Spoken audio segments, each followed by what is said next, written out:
In this video, I'm going to talk about a long-form meditation practice that you can do at the piano. I used to do this when I was at New England Conservatory of Music, where I went to school in Boston. I haven't done it since then, and I haven't made the time for it.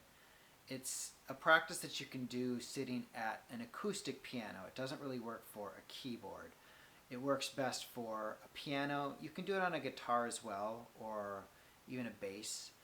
But the idea is to slow down and listen to the whole note in its entirety. So what you'll do, and what I did, is you find yourself at a piano in a quiet space, and you go to the very end of the piano. So on a typical 88 note piano, you go down to the low A1 and hit the A, and just let it sustain and ring out by holding your finger on that note until you can't hear the note any longer.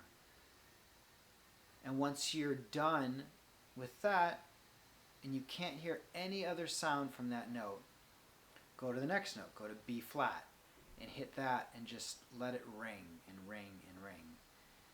And you do that all the way up the piano, all 88 notes. When you're down at the end and you start at the very bottom, the notes will ring out a lot longer, and you'll hear overtones. You'll start to hear different sounds and colors that those notes are making that you probably don't hear when you're just playing piano.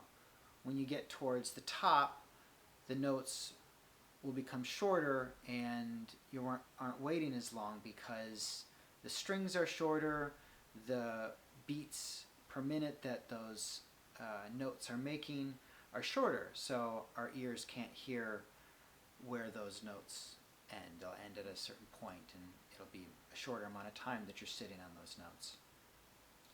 In this day and age where you've probably already skipped through this video, and if you haven't, congratulations, but technology changes the way that we listen, and I think in a lot of videos now, and I'm guilty of it, you have to hook the person the first 2 seconds, and then you have to grab them, and then you have to have attention span and retention, and people have to want to see the video and have clips and edits and make it really fancy, so we're engaged because we all have to have our attentions. I think everybody that's creating something or putting something out into the world wants it to be seen in some way. So in our day and age and culture of social media, our attention spans are just so pulled everywhere, especially if we sit and scroll for a little bit on any type of social media.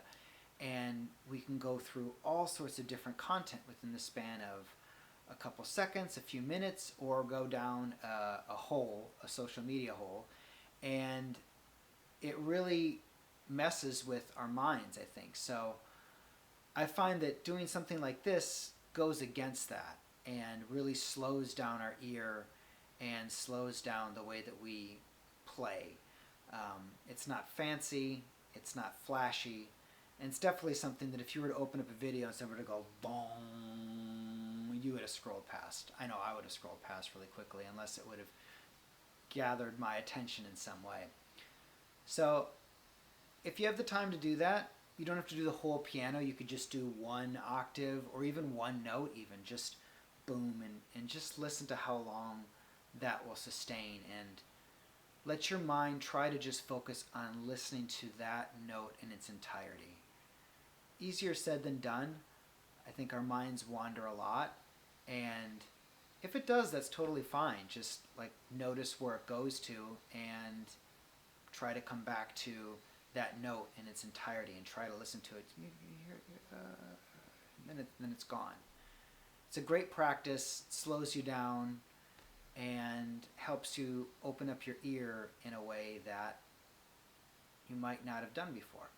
So hope that helps. Hope you get a chance to do that. If you do it, I'd love to know. Leave a comment or let me know. And happy practicing.